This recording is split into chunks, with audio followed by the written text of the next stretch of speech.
comment se fait-il que Ousmane Sonko, Premier ministre, donc, a autant de poids concernant éventuellement les actions du président de la République du Sénégal. Pourquoi aujourd'hui, encore une fois, on doit compter, on doit faire avec Ousmane Sonko et que Ousmane Sonko est considéré comme même indispensable, voire indissociable du pouvoir? Comment vous l'expliquez? Il faut interroger l'histoire parce qu'on sait tous, on a vu que Pastef repose essentiellement sur Ousmane Sonko, sur la personne de Ousmane Sonko. Et Bassirou Diomaye Faye, comme tout le monde le sait, a été choisi par défaut.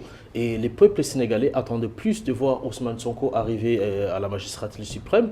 Mais finalement, on a eu Bassirou Diomaye Faye. Et on sait encore une fois qu'Ousmane Sonko garde encore l'appareil politique du parti. Donc il est encore chef du parti, il contrôle les bases, il contrôle aussi par sa popularité une partie de la jeunesse. Bon, je dis contrôler, c'est un gros mot, mais il inspire en tout cas une partie de la jeunesse. Donc en gros, oui, Diomaye, c'est un président certes de la République qui dirige le Sénégal et qui est le président de tous les Sénégalais, mais Sonko reste quand même la personnalité des références sur le champ politique, mais également dans son propre parti.